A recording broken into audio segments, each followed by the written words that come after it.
Voilà, l'entreprise à l'épreuve du compromis. Merci à Stéphane Richard d'être là. Merci Stéphane de ta fidélité. Tu as été fidèle au groupe IGS puisque tu as été le premier dans notre web série à accepter d'intervenir. C'était en janvier, hein, il y a déjà 6 mois. On se voyait en 2D, ça y est, on se revoit en 3D. Ça fait du bien. Dirigeant atypique, je le disais, on parle de bienveillance, d'attention, de fidélité. Eh bien, il en est la preuve. Voilà, toujours fidèle, toujours répondant positivement à mes appels.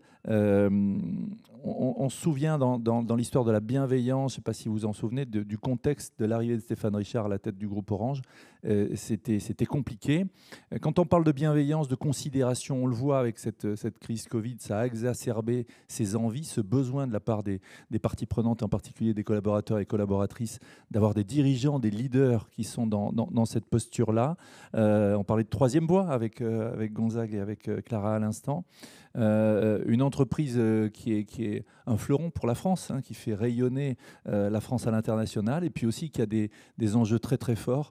On parlait tout à l'heure avec Axel Lemaire qui t'a cité tout à l'heure, qui est au fond de la salle, de ces fractures numériques qui sont peu à peu réduites. Le compromis, on parle de cette dictature du compromis, point d'interrogation. Moi, j'ai plutôt envie de parler d'équilibre, Stéphane, mais qui se retrouve dans la raison d'être d'Orange, hein.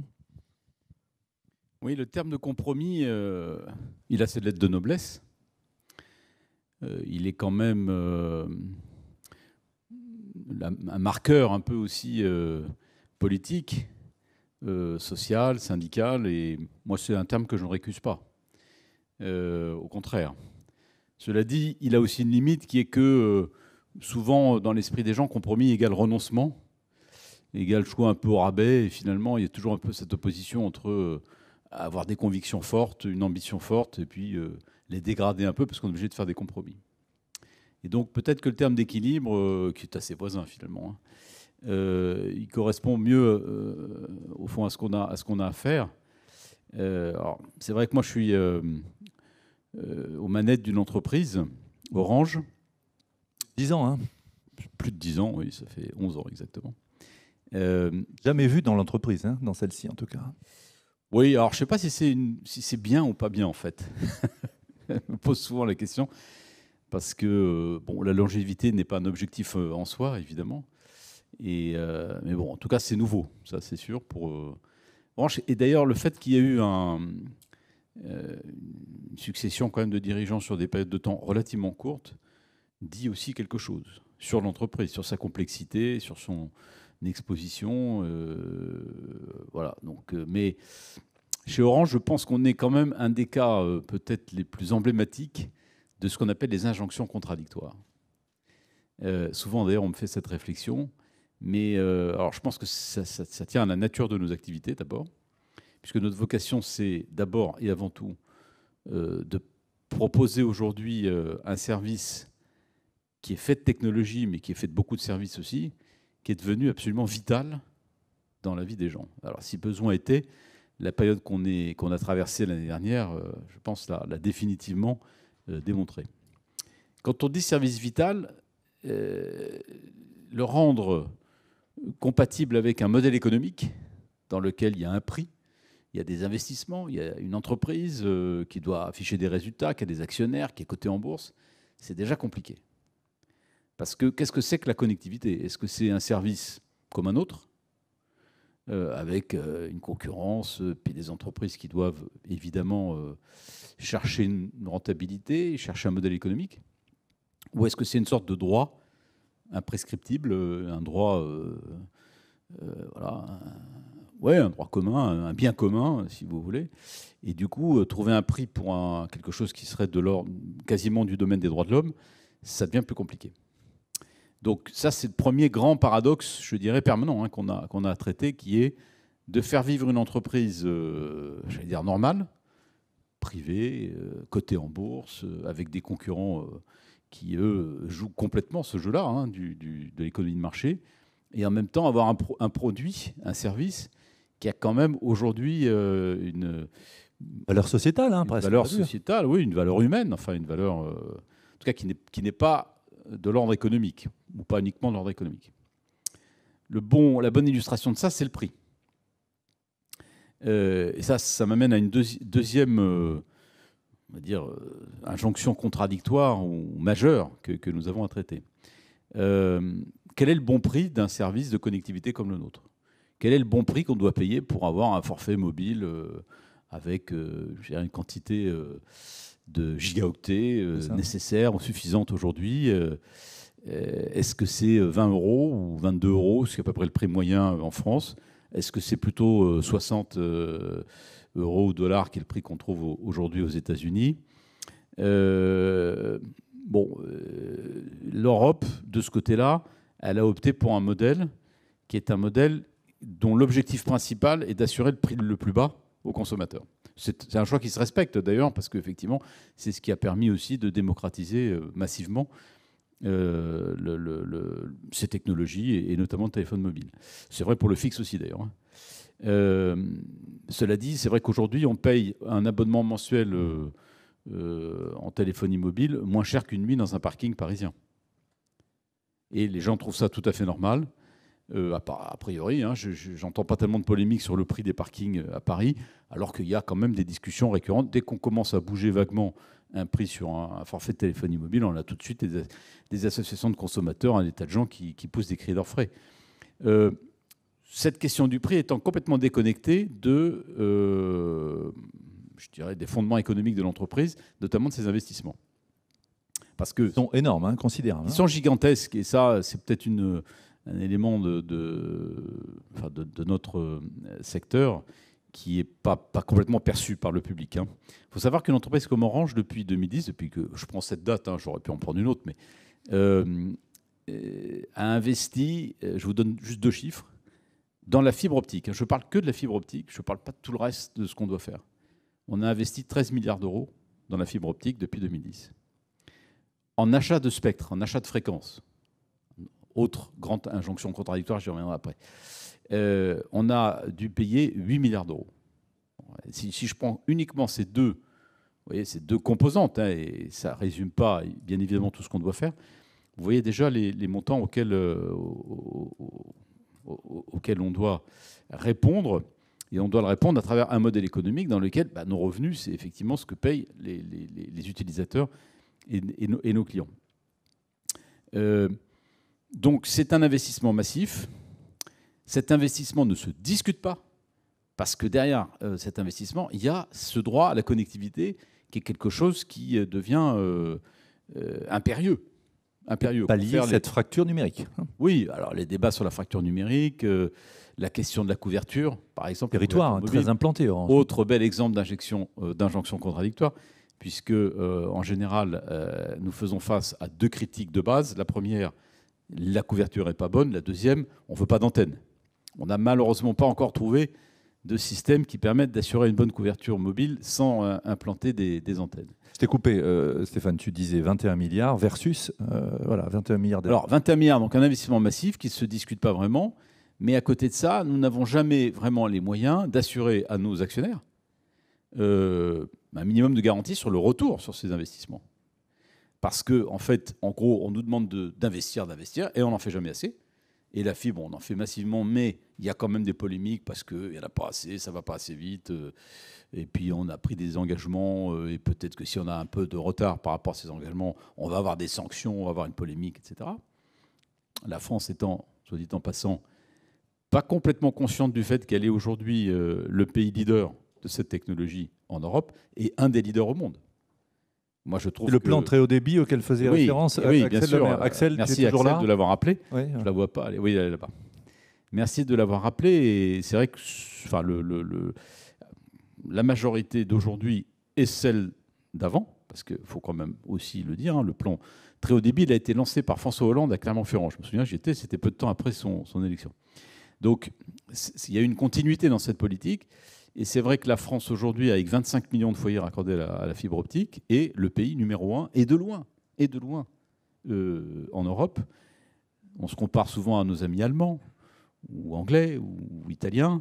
Et de ce côté-là, ils ne sont pas du tout aussi avancés que nous. Il y a un seul autre pays en Europe qui a fait un peu le même choix, c'est l'Espagne, dans des conditions différentes, mais Mais c'est vrai que la France, aujourd'hui, a pris une très grande avance. Et je pense que, si tout va bien, dans 2 ans, la France sera vraiment dans les 3 premiers pays au monde sur l'accessibilité au très haut débit via la fibre optique. Alors on l'a vu dans cette séquence Covid, Stéphane Richard, avec tout ce que ça a représenté. Déjà les réseaux ont plus que tenu, alors qu'il y a eu une augmentation en pourcentage, c'était significatif, hein, c'était énorme. Hein. Oui, pendant la crise Covid, alors dans les premiers jours, on a eu à peu près des doublements de trafic, entre 2 fois et 3 fois en fait, sur la voix. D'ailleurs, c'est marrant parce que pendant des années, l'usage voix sur le téléphone a plutôt stagné, voire baissé, au profit d'autres usages de communication interpersonnelle. Mais au moment du confinement, comme les gens pouvaient plus se voir, ils se sont parlé. Donc là, on a eu des augmentations très fortes du trafic voix, qui n'est pas le problème principal techniquement, parce que ça ne consomme pas beaucoup, en gros, de bande passante. Ce qui a été plus difficile, ça a été le trafic data, ouais. Internet, où là, on a eu, en gros, des augmentations de l'ordre de 30 à 40%, ce qui est énorme, hein, parce que, bon, on a l'impression que finalement, tout ça, ça passe, hein, et puis ça marche, mais bon, il faut quand même, effectivement, arriver à l'absorber. Et il y a des points névralgiques dans un réseau télécom, parce que tout ce qui est autoroute de fibre optique terrestre, je dirais, ça, c'est très largement dimensionné, donc on peut absorber ces trafics. Par contre, il y a des points d'étranglement dans le réseau, et c'est notamment la question des câbles sous-marins, parce que le trafic Internet passe à 99% par des câbles sous-marins. Alors ça, vous pouvez sortir dans un dîner, parce que voilà. Que ça passe par les satellites, pas du tout. Bon, satellites, ça sert aussi, mais 99% du trafic Internet, quand vous faites une requête sur Google ou quand vous regardez une série sur Netflix, ça passe par les câbles sous-marins. Il y a énormément de câbles sous-marins, de plus en plus d'ailleurs. Hein. Bon, et nous-mêmes, on en exploite 400 000 km et on a une flotte de bateaux, hein, de navires câbliers. On en a 6 et on investit régulièrement d'ailleurs pour en faire de nouveaux, pour les installer, les maintenir, etc. Ces câbles sous-marins, on a dû doubler, puis tripler la capacité de transport des câbles sous-marins transatlantiques au moment du confinement, parce que, voilà, je dirais, et en particulier à cause des plateformes de streaming, hein, qui ont été très fortement sollicitées pendant ces semaines de confinement. Voilà, donc il y a eu des réactions comme ça qu'il a fallu voir, mais globalement, c'est vrai, les réseaux, partout dans le monde d'ailleurs, hein, les réseaux ont absorbé le choc, et je dirais, de façon générale, le secteur des télécoms est sorti plutôt grandi, enfin en tout cas reconnu, hein, dans le rôle qu'il a joué pendant cette pandémie, et on en est quand même globalement assez content, assez fier. L'image d'ailleurs du secteur est plutôt renforcée. On a des indices de satisfaction de nos clients qui n'ont jamais été aussi élevés. Donc tout ça, c'est plutôt des choses positives. Malheureusement, ça ne change rien au modèle économique.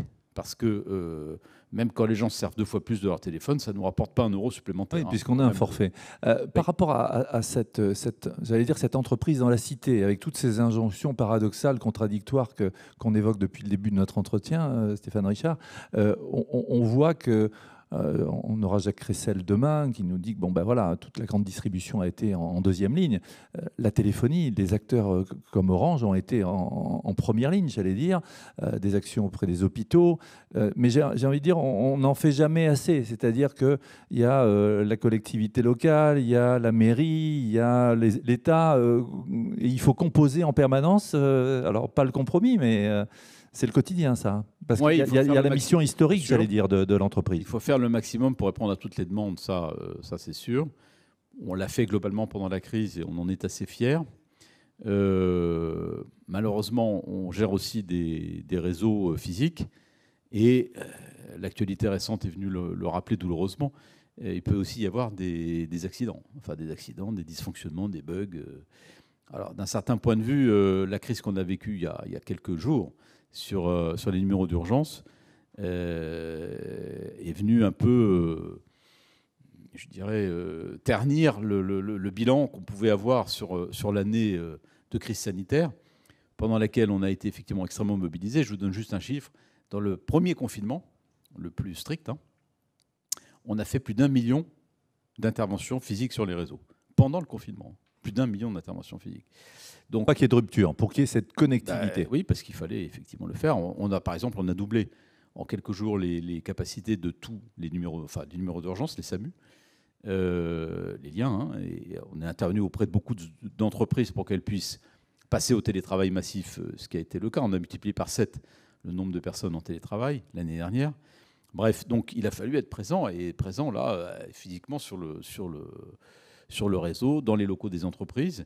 On a d'ailleurs, il faut quand même le dire, je ne manque jamais une occasion de le dire, on a des hommes et des femmes chez Orange, notamment dans ce monde technique, on en a un peu plus de 10 000, qui ont été formidables, qui ont été exceptionnellement mobilisés. On n'a pas eu aucun comportement, même de retrait, etc. Une vraie fierté, hein, on l'a vu. Hein. Oui, grande fierté, mais ils ont été là, ils ont été... il n'y a eu aucune rupture dans la continuité des opérations, y compris au pire de la crise, hein, le premier confinement. Tout le monde était au travail. Enfin, tous ceux qui devaient l'être à l'extérieur de l'entreprise l'ont été. On a eu quelques soucis. Alors, je raconte ça, mais parce que c'est juste pour montrer que le rôle que nous jouons, enfin que ces hommes et ces femmes jouent, pas moi, n'est pas toujours reconnu à sa juste valeur. C'est que pendant les premiers jours du confinement, bon, les déplacements étaient très, très limités. Et il y avait des contrôles. Et on a eu plusieurs équipes de techniciens qui se sont fait arrêter et verbaliser par des gendarmes parce que ils étaient dehors pour faire leur métier, quoi. Bon, on a pu arranger ça, heureusement, hein, mais c'est juste pour dire que c'est pas toujours peut-être complètement bien perçu. Donc oui, on a été là. On peut citer aussi les boutiques. Alors les boutiques, c'est un peu différent parce que on se dit boutique, c'est une activité commerciale. Finalement, bon, il y a eu tout un débat au moment du premier confinement pour savoir si on était un commerce essentiel, de première nécessité, essentiel ou pas. Voilà. Bon, on n'a pas été les seuls à avoir ce débat, mais est-ce qu'une boutique télécom, c'est un commerce essentiel ou pas? Et alors, on a eu des grandes discussions, et finalement, on a quand même fait reconnaître ce principe que oui, effectivement, ça faisait partie des commerces dits essentiels. Donc, on avait la possibilité de les ouvrir. Il se trouve que pendant le premier confinement, après y avoir beaucoup réfléchi, beaucoup discuté aussi avec les partenaires sociaux, toujours le compromis, hein, on a estimé que les conditions de protection minimale de nos salariés n'étaient pas réunies, et on a préféré donc les laisser fermer pendant quelques temps. Mais après ce premier confinement, ils ont été ouverts autant qu'on pouvait l'être, et puis ça n'a pas été le cas dans tous les pays aussi. Et donc, on a aussi, je dirais, un grand nombre de salariés qui étaient dans les boutiques. Pour m'être rendu, moi, au moment du deuxième confinement, à l'automne, dans des boutiques, qui donc là étaient restées ouvertes, j'ai pu me rendre compte combien le rôle même social de ces boutiques était grand. Je vous raconte cette anecdote parce que... Lieu de socialisation, quelque part. Hein. Oui, on avait mis en place un système de rendez-vous par Internet pour éviter les queues, etc., et donc réguler les flux dans les boutiques. Et donc, on s'inscrivait sur Internet, on prenait un créneau, ensuite on allait à la boutique. Et en fait, ce qui s'est passé, c'est que dans beaucoup de boutiques, des personnes, plutôt des personnes âgées, venaient à la boutique pour prendre rendez-vous, et puis revenaient ensuite pour leur rendez-vous. Et en fait, elles étaient heureuses de pouvoir se rendre dans notre boutique, échanger, discuter avec nos salariés. On les a accueillis comme ça. Et c'est vrai que je pense que pour beaucoup de personnes, peut-être plutôt des personnes âgées, mais y compris dans les villes, hein, c'est pas qu'un phénomène de campagne. La boutique Orange, ou celle de nos concurrents d'ailleurs, a été un lieu aussi où ces personnes pouvaient se rendre et trouver un contact, un échange. Et c'était important parce qu'on ne pouvait pas se passer de son téléphone à ce moment-là, c'est clair. Mais si on avait un problème quelconque sur une ligne, il fallait pouvoir trouver ce point de contact. Donc on a joué ce rôle aussi. Alors, un rôle, on le voit au niveau de la France, avec les territoires, le rôle sociétal qu'on évoque ensemble et qui colle bien à l'image d'Orange. Et puis, il y a cette expansion internationale. On commençait à parler, Stéphane, des câbles sous-marins. On ne le sait pas forcément, mais Orange est un acteur significatif en Afrique en particulier. Il y a des territoires de croissance, mais on va parler aussi d'autres pays anciens blocs de l'Est. Là encore, juste équilibre entre la France, les attentes de toutes les parties prenantes, hein, collectivités locales, l'État, les particuliers, les entreprises, les IRP, et puis ce développement à l'international que vous promouvez, que vous développez. Oui, Orange est une entreprise qui a démarré son développement international quasiment au moment de la privatisation. Alors, si je fais juste un petit retour en arrière rapide, pour ceux qui, en tout cas les plus anciens, pardon, ici, vous vous souvenez de la grande réforme de 90, la réforme qui a créé en fait France Télécom, hein, donc au moment du gouvernement de Michel Rocard. On a fêté le 30e anniversaire d'ailleurs de cette réforme. Par l'Axel qui est rocardienne. Hein, ouais, voilà. À l'époque, France Télécom faisait à peu près 100 milliards de francs de chiffre d'affaires, 15 milliards d'euros, avait 160 000 personnes, hein, tous fonctionnaires, et faisait 1% de son chiffre d'affaires en dehors de France. Ça, c'est France Télécom 1990. Aujourd'hui, France Télécom fait, Orange, pardon, fait à peu près 44% de son chiffre d'affaires en France. Donc, la majorité de nos activités est en dehors de France. Nous avons, cette année, nous allons faire 44 milliards d'euros de chiffre d'affaires, à peu près 3 fois plus.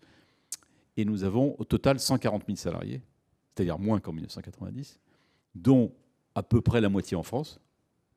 Et sur la moitié qu'on a en France, on a un peu moins de la moitié de fonctionnaires. Donc on a encore à peu près 30 000 fonctionnaires sous statut dans l'entreprise. Et le dernier fonctionnaire, si je puis dire, quittera Orange en 2031. Voilà, c'est juste pour vous donner un peu la photographie. Donc oui, il y a eu cette grande aventure internationale qui est un motif de fierté quand même pour l'entreprise. Hein. Et autant, si vous voulez, effectivement, il y a des déséquilibres qui ne sont pas toujours faciles à trouver, autant le rayonnement international d'Orange est au contraire un motif de fierté, c'est très fédérateur aussi. Et nos salariés sont heureux qu'on soit effectivement présents dans 28 pays, et beaucoup en Afrique. Rôle social en Afrique, hein, clairement. Très grand rôle social en Afrique. Très grand rôle social en Afrique. On est un des grands opérateurs du continent africain. On a aujourd'hui 140 millions de clients en Afrique. Plus de 40 millions sur des services 4G, dont le trafic double chaque année. On investit plus d'1 milliard d'euros par an en Afrique, dans nos réseaux. Et les télécoms, ça a été quand même un peu comme on dit en bon français, le game changer en Afrique, parce que effectivement, ça a ouvert sur ce continent des possibilités immenses.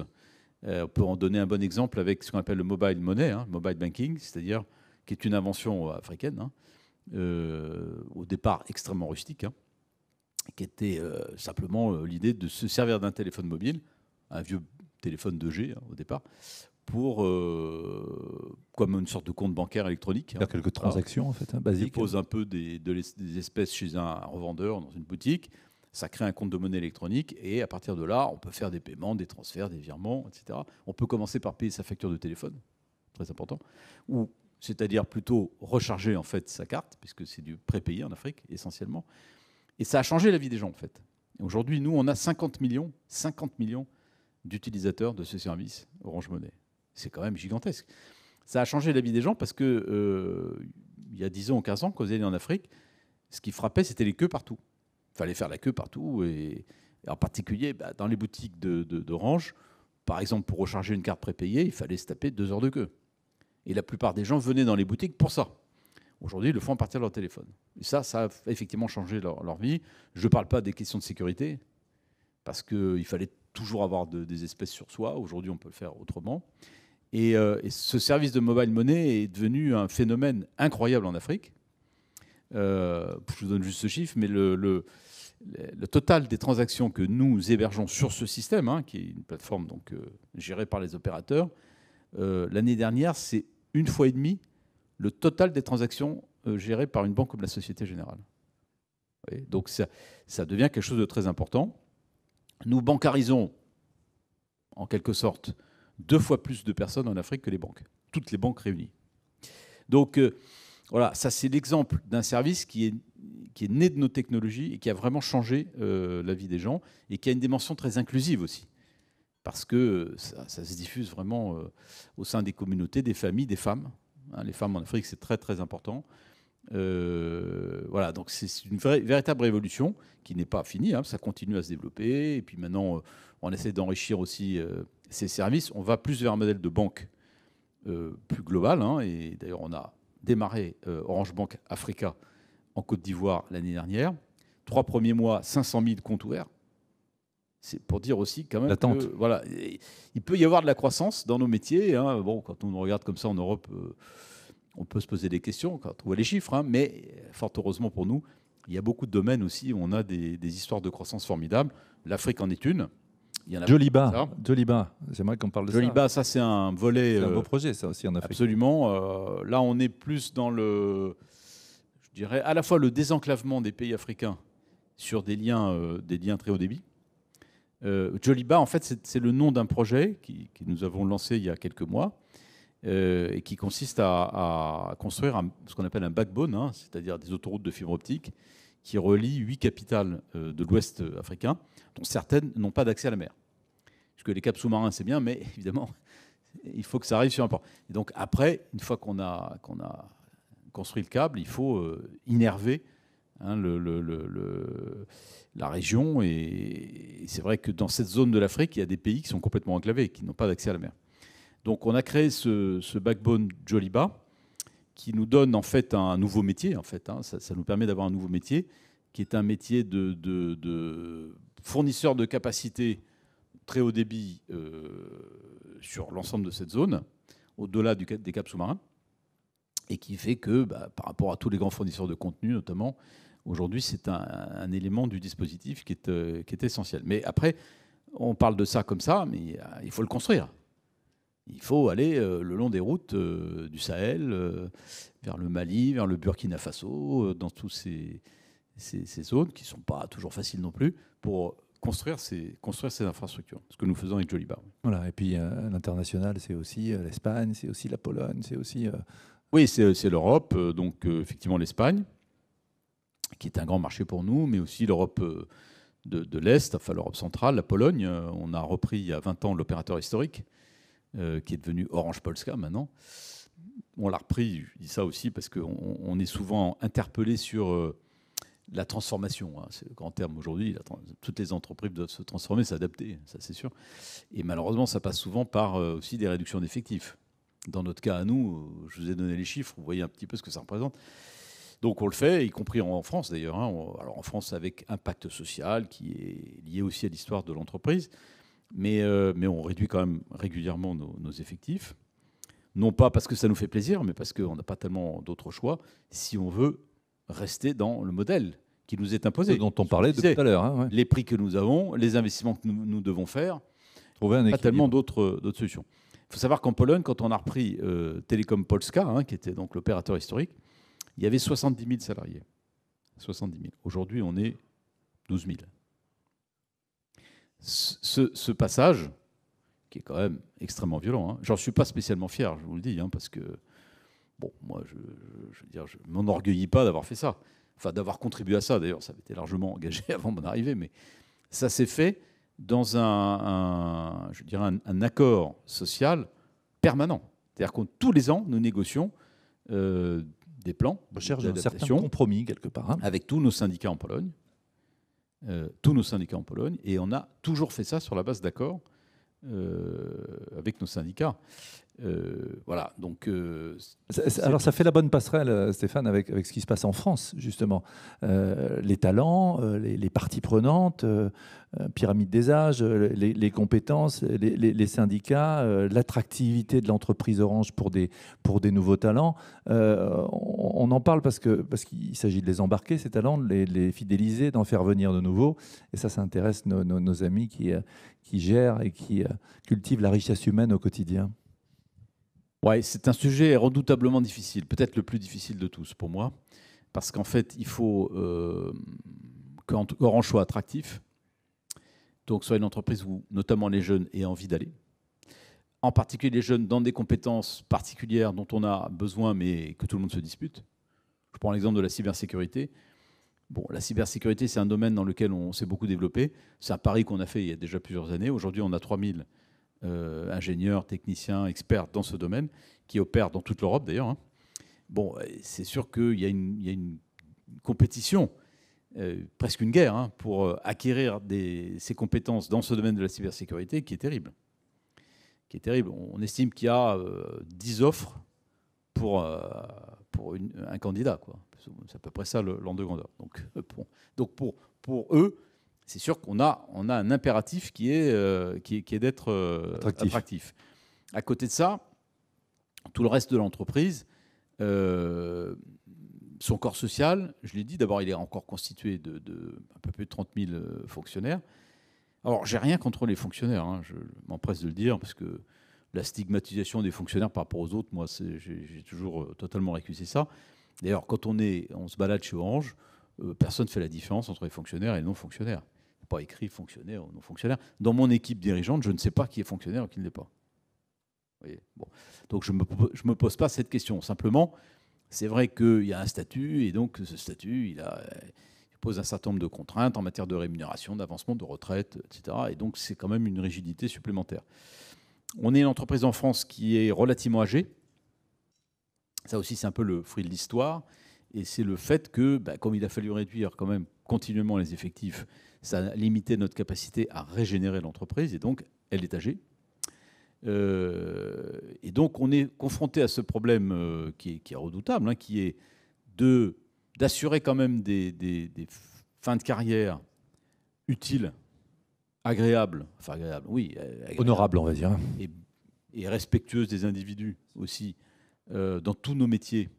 À un moment où on va reculer encore certainement de l'âge de la retraite, on l'a déjà reculé, et où donc vous voyez bien que l'emploi des seniors, c'est un sujet qui est redoutable pour les entreprises, parce que d'un côté, il faut régénérer, il faut se diriger vers des jeunes, il faut trouver des marges de manœuvre pour les accueillir.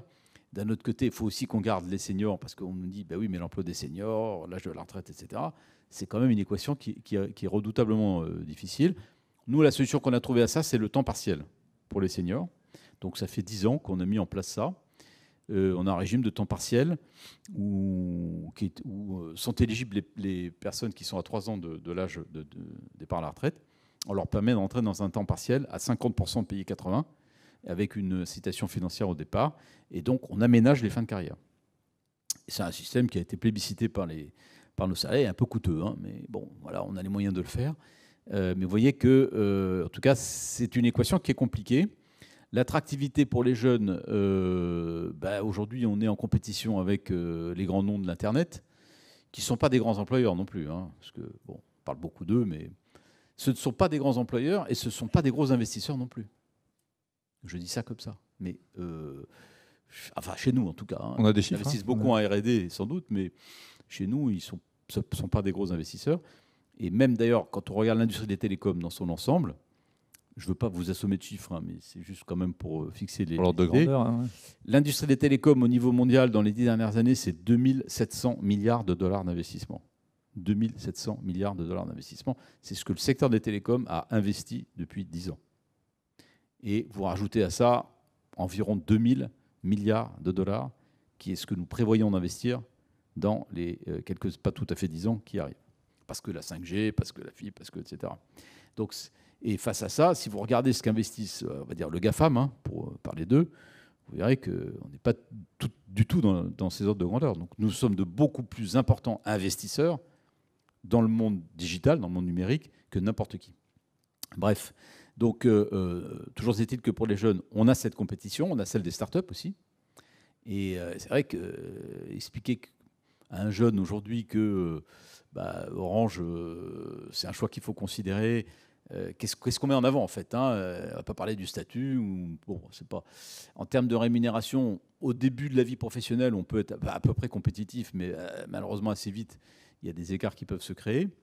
Et puis, on n'offrira jamais l'environnement de travail, peut-être la culture aussi qu'une start-up peut avoir. Donc, voilà. Même s'il y a un environnement de travail qui évolue, un bridge. Hein, bien sûr. Alors, on travaille sur tout ça, bien sûr l'environnement de travail.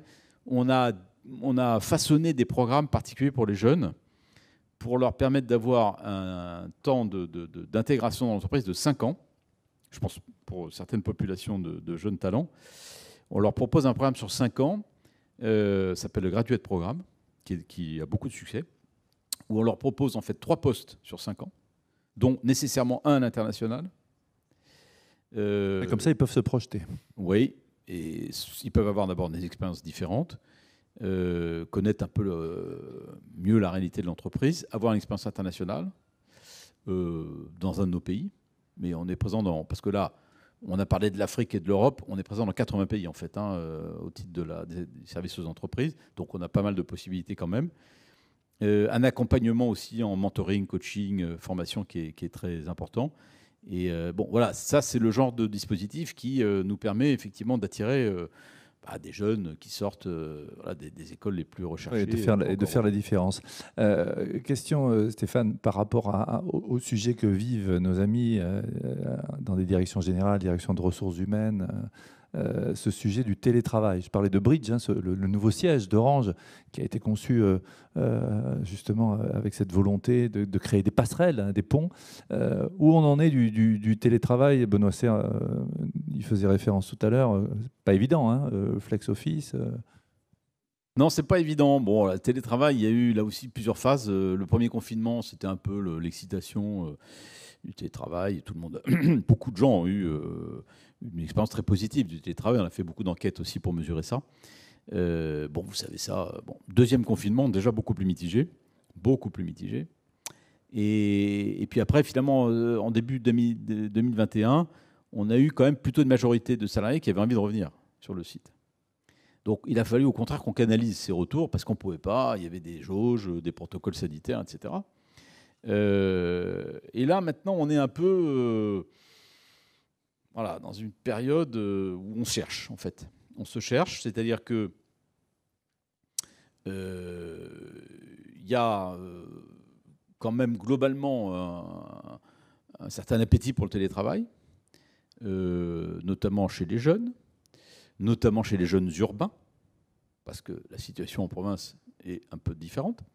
Tous ceux qui peuvent économiser en gros 2 heures de temps de transport par jour, c'est sûr qu'ils trouvent ça quand même plus intéressant de faire du télétravail. Donc il faut qu'on soit capable d'y répondre. Mais tout le monde ressent aussi le besoin d'avoir des moments de partage, des moments de travail collectif. Il y a des métiers qui ne se prêtent pas au télétravail. Alors, pas du tout. Le gars qui est technicien, qui intervient sur le réseau, il ne peut pas faire du télétravail. Celui qui est dans une boutique non plus. Hein. Donc, attention aussi à ne pas créer des inégalités à l'intérieur de l'entreprise entre ceux qui peuvent faire du télétravail et ceux qui ne le peuvent pas. Ça, c'est un vrai sujet. Je pense qu'on va commencer à voir arriver des demandes de primes pour ceux qui ne peuvent pas télétravailler. Ça, je pense que ça va arriver. Bon, et donc, il y a toutes ces considérations-là. Puis moi, alors, franchement, à titre personnel, je ne suis pas du tout partisan du full télétravail. J'ai entendu qu'il y avait quelques entreprises... Stellantis, par exemple. Oui, bon, est-ce que c'est vraiment pas un choix culturel ou autre? Je ne sais pas. Mais les grandes boîtes de l'Internet américains, les Google, Facebook, etc., ils sont rentrés massivement aussi dans le télétravail. Ils en reviennent. Hein. Ils en reviennent. Même Google, par exemple, aujourd'hui, c'est beaucoup plus mitigé. Donc, moi, le modèle 100% télétravail, franchement, je n'y crois pas. Enfin, je ne suis pas favorable à ça. Parce que voilà, je pense qu'une entreprise, c'est aussi un lieu de socialisation, un lieu d'apprentissage, un lieu d'échange, un lieu de travail collectif. Travailler collectivement à travers des écrans, oui, on peut y arriver. C'est quand même pas tout à fait pareil. C'est quand même pas tout à fait pareil. Il y a une espèce de sécheresse, finalement, dans ce mode de travail, qui est quand même quelque chose qui use à la longue. Et d'ailleurs, on ne sait pas aujourd'hui mesurer ce que seront les impacts réels sur la psychologie des gens du télétravail. Ça, c'est un truc quand même, moi je pense qu'il faut rester prudent. Donc je pense qu'on va de toute façon vers un équilibre. Il y aura sans doute davantage de télétravail qu'avant. Orange était une entreprise très avancée en matière de télétravail, puisqu'on avait 35% de nos salariés en France qui pratiquaient le télétravail. Avant la régulier ou occasionnel. 35%. C'est considérable. Donc, voilà, on avait de l'avance, je dirais. Hein. Mais là, aujourd'hui, eh bien, on se cherche un peu. Alors, il y a un concept aussi qu'on a trouvé, nous, qui semble intéressant, qui est celui de faire du télétravail, mais pas depuis chez soi. Ça peut paraître un peu... dans les tiers-lieux, dans les hôtels, parce que, en fait, Bazin. Exactement. Ouais. Donc, nous, on est en train d'ouvrir des espaces de coworking, si vous voulez, mais internes, en dédiant un certain nombre de sites à ça, qui permettent aux gens de ne pas se rendre sur un site d'affectation qui est peut-être trop loin de chez eux, mais de ne pas non plus rester dans leur cuisine ou dans leur salle à manger, d'aller dans ces lieux, qui sont des lieux de l'entreprise, adaptés, qui de socialisation. Un peu de socialisation, mais qui ne sont pas non plus le grand bâtiment ou le grand site. Voilà. Et d'ailleurs, une partie de notre nouveau siège Bridge, qu'on a inauguré là, il y a quelques jours, ici les Moulineaux, va être dédié à ça. On va pouvoir accueillir les salariés nomades. Bonne idée. Stéphane, parlons de ce que le numérique, le digital change dans la vie des gens au quotidien, aussi bien dans leur vie professionnelle, personnelle, avec cette porosité. La fameuse 5G, il y a eu le salon à Barcelone, un pays qui nous est cher, l'Espagne. Il y a un peu de mal là, même les entreprises, la machine n'est pas encore partie. Alors on ne va peut-être pas revenir sur les histoires de l'ascenseur avec le maire de Grenoble, tout ça. Oui, oui. Oui, enfin aujourd'hui la 5G est à Grenoble. Hein. La 5G est à Grenoble, la 5G est à Bordeaux, la 5G est à Marseille, la 5G est à Strasbourg, la 5G est à Nantes. C'était du compromis, même non, non, finalement, ben voilà. Oui, du compromis. Enfin, vous savez, quand on a vu arriver tout ce mouvement après les municipales, on s'est dit finalement il y a deux options. Soit on passe en force, on dit bah c'est pas la compétence des villes, donc voilà, on va mettre nos antennes puis on verra bien. C'est pas trop peut-être la culture d'Orange, c'est pas honnêtement non plus la mienne. Donc moi je me suis dit il vaut mieux qu'on prenne un petit peu de retard, qu'on prenne un peu de temps. On va jouer la carte de la discussion, de la concertation, des forums citoyens, etc. Donc on y a été. On nous a dit parce que assez rapidement la position consistant à dire on ne veut pas de la 5G chez nous. Tout le monde a vu que ça allait être un peu difficile à tenir, notamment parce que les entreprises, le cas de Grenoble est un cas extraordinaire. Grenoble, c'est quand même la capitale française de la microélectronique. C'est là notamment qu'il y a un maire qui grand centre de recherche sur les microprocesseurs, les grandes usines à Crolles, etc., dans la banlieue de Grenoble. Un peu compliqué quand même, quand on a ça comme base industrielle, d'aller dire pas de la 5G, c'est difficile. Donc voilà, donc tout ça, ces réalités-là, elles ont fini par s'imposer à tout le monde. Mais on a pris le temps et le point de sortie, ça a été la charte. On aime beaucoup les chartes en France. Non seulement on a beaucoup de lois, mais en plus on a des chartes. Et donc la charte, c'est le truc qui permet à quelqu'un qui n'en a pas le pouvoir juridique de quand même marquer son territoire et de dire bah oui, mais moi j'ai demandé quand même des engagements, etc. Et c'est la charte. Donc on a signé des chartes. On a signé des chartes sur la puissance d'émission des antennes, sur tout un tas de choses qui sont plus ou moins les mêmes, avec quand même des petites spécificités locales. On a signé une charte à Paris, on vient de signer une charte à Lille, qui a été un des bastions de la contestation aussi. Et par ce moyen, je dirais, du temps, d'une forme de douceur, vous voyez, on n'est pas allé en force. Bon. Et de ces chartes, aujourd'hui, on déploie, effectivement, et ça se passe très très bien. Avantage versus peur par rapport à cette 5G RGPD, les données, comment La 5G, ça réveille des peurs qui sont plutôt de l'ordre du complotisme, ce qu'on appelle le tech skepticism en anglais, qui peuvent être très violents, hein, parce qu'il y a eu aussi, vous le savez, des incendies, des attentats, des destructions d'antennes. Les théories complotistes qui vous expliquent que la 5G, ça tue les abeilles, c'est à l'origine de la Covid, etc. Enfin, on a vu tout ça. Je laisse ça de côté. Heureusement, ça reste quand même quelque chose d'assez marginal, mais il faut quand même le considérer. Parce que ça fait écho à une forme de défiance par rapport au progrès, à la technologie en général, hein, et qu'on retrouve un peu chez les anti-vax, etc. Donc, il ne faut quand même pas négliger ce problème. Mais je dirais que pour nous, aujourd'hui, il est quand même relativement marginal. Après, la question des données qui n'est pas propre à la 5G. La question, effectivement, de qu'est-ce qu'on fait des données produites par les systèmes numériques, la 5G ou les autres, hein, ça, c'est un immense sujet, c'est sûr. Ça pose le problème du GAFAM et de l'importance du GAFAM dans le système aujourd'hui. Elle disait tout à l'heure, il y a une certaine schizophrénie où on est des esclaves consentants. Oui. Hein. Alors, je vous pose la question en confiance. Lequel d'entre nous, a lu ces pages, vous savez, qui défilent sur le téléphone, qui se terminent par I accept, avant de faire une requête sur Google, par exemple, ou avant d'enclencher une application ou un service chez Apple? Sûrement pas beaucoup. Bon, voilà, donc la RGPD, c'est très bien. Moi, je pense que c'est, au contraire, ça a été une avancée considérable dans ce domaine, au moins au niveau de la prise de conscience.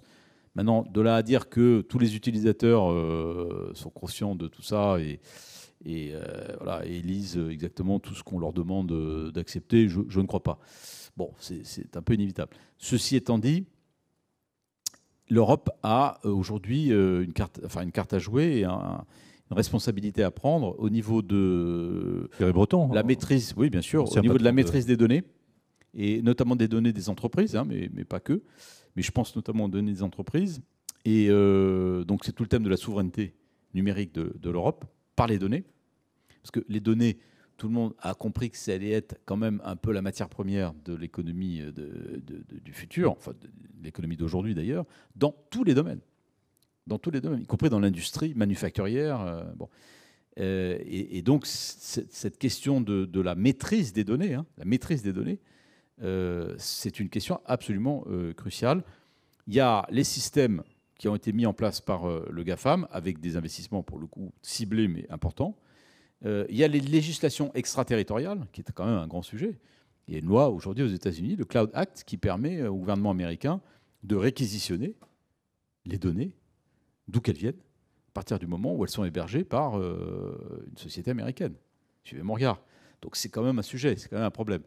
Donc par rapport à tout ça, aujourd'hui il y a une initiative européenne forte, conduite par Thierry Breton effectivement.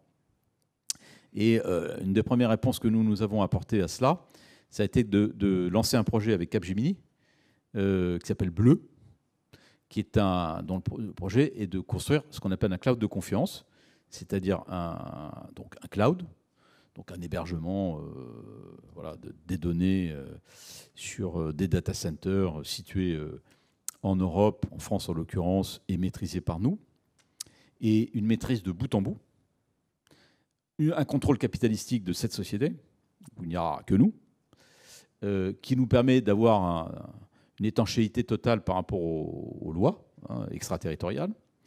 Bon, là où on a dû faire un compromis, cher ami, c'est qu'on s'est dit, finalement, pour que ce truc-là marche, il faut quand même que le service qu'on propose, il soit au top en termes de qualité, de technologie, et que les entreprises auxquelles on va s'adresser aient envie de l'adopter rapidement, quoi. Et donc, c'est pour ça qu'on a fait un partenariat avec Microsoft. Voilà. C'est-à-dire que nous, on s'est dit, il faut qu'on propose une solution souveraine qui offre des garanties dans ce domaine, mais en même temps, qui soit sympa, attractive, etc. Et donc, on a essayé d'avoir un peu le meilleur des deux mondes. On a fait cet accord avec Microsoft. Moi, je pense que c'est la bonne solution. Enfin, en tout cas, c'est la solution qu'on a choisie. Il y en aura d'autres, d'ailleurs. Hein. Mais c'est juste pour illustrer le fait que cette question des données et de du niveau de maîtrise des données, elle va être de plus en plus importante dans les années qui viennent. Avant de vous laisser la parole et de poser des questions à Stéphane Richard, je voudrais qu'on revienne sur le leader que vous êtes, Stéphane. Qu'est-ce qu'on retient de toute cette séquence en termes d'attente des collaborateurs et puis de savoir comment se positionner, quelle parole, quelle constance La première chose, pour moi, c'est la communication interne. J'en ai jamais fait autant que depuis le début de l'année dernière, par tous les moyens possibles à ma disposition. J'ai fait beaucoup de visio avec des salariés, des techniciens, des gens qui étaient en télétravail, partout dans le monde. Hein. J'en faisais au moins une par semaine pendant toute l'année 2020, avec à chaque fois une dizaine de personnes. Mais j'ai utilisé aussi les réseaux sociaux. On a lancé en fait un réseau social d'entreprise, mais qui est complètement original et différent, parce qu'il est vraiment dans les mains des salariés, où il n'y a pas de hiérarchie, pas de position, etc., où je m'exprime régulièrement. Mais je pense que cette question de la communication interne, au moment où on était éloigné physiquement, elle existe déjà dans des grandes entreprises de toute façon, hein, mais encore plus pendant la Covid, c'était absolument essentiel de garder ce lien direct avec les gens. Et je crois que ça a été apprécié par tous nos salariés. Donc beaucoup de communication interne. Et après, il faut à la fois être un peu un chef de guerre, parce qu'il y avait des choses à faire et urgentes. Et donc il fallait se donner les moyens de le faire. Il fallait rassurer, protéger, parce que les gens avaient peur quand même. Hein. Enfin, les gens, on avait tous peur en réalité. Et dans un moment où aucune parole ne permettait d'éclairer vraiment l'avenir, y compris les politiques, on ne peut pas leur en faire le grief parce que, bon. Je trouve que même d'ailleurs, à titre personnel, cette période-là a été plutôt bien menée, bien gérée, bien incarnée aussi à l'époque de 2020. Donc voilà, on était dans ce monde-là. Et finalement, quand on regarde aussi ce que les gens ont retiré, le niveau de confiance que les gens disent avoir dans les entreprises est sorti renforcé de cette crise.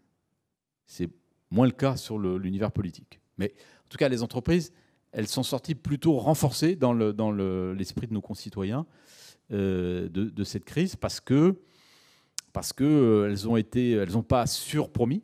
Elles ont dit, ben voilà, objectif numéro 1, protéger nos salariés d'abord. Évidemment nos clients. Bon, donc voilà, on ne fait pas n'importe quoi, on respecte et on préfère là aussi faire des compromis. Par exemple, laisser les boutiques fermées alors qu'on aurait pu les ouvrir, mais parce qu'on estime que toutes les conditions ne sont pas réunies. Faire le job, ça c'était pour les réseaux, les moyens techniques, etc. Et être présent, alors beaucoup sur les actions de solidarité. Nos fondations étaient très très actives. On a débloqué des budgets spéciaux pour faire tout un tas d'actions, notamment en direction des jeunes, des étudiants. Moi j'ai été très touché, je dois dire personnellement, par les difficultés, voire la détresse d'ailleurs, de beaucoup de jeunes et d'étudiants l'année dernière. C'était affreux, il y a eu des mois vraiment très difficiles. Il faut continuer à le faire d'ailleurs, parce que ce n'est pas forcément les étudiants, mais c'est les jeunes qui veulent rentrer sur le marché de l'emploi aujourd'hui. Et donc il faut faire attention aussi à ça. Voilà, donc on a eu beaucoup d'actions de solidarité un peu partout dans le monde. Ça fait partie aussi je pense que ça faisait partie de notre responsabilité. En tant que personne, le leader retient quoi de cette séquence ? J'en tire, je crois comme tout le monde, une expérience incroyable à laquelle on n'était pas préparé du tout. Mais où finalement, c'est toujours des moments où c'est ce qu'on est qui ressort. Parce que on peut avoir des conseillers, etc. Mais au fond, c'est quand même des moments de vérité, un peu, des gens, de tout le monde. Des dirigeants comme de tout le monde, d'ailleurs.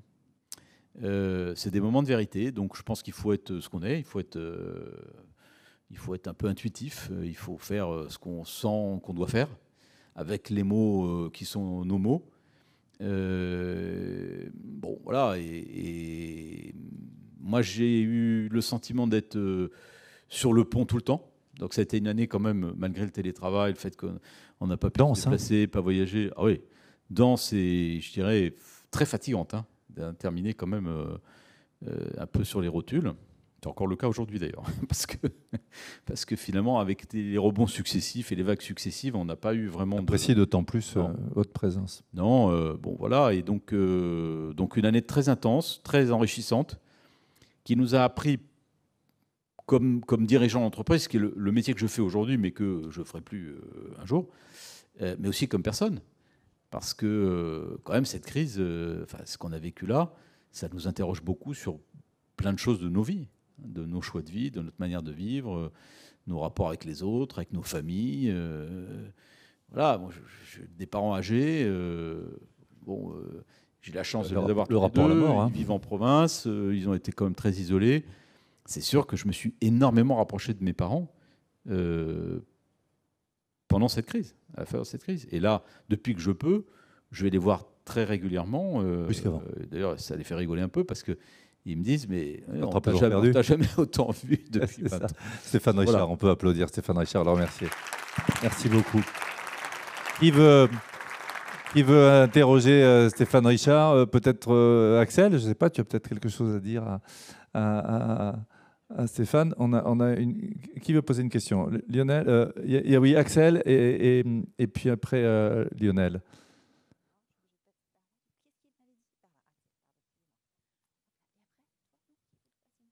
On va faire vite parce que Stéphane doit nous quitter à 13h30. Ouais.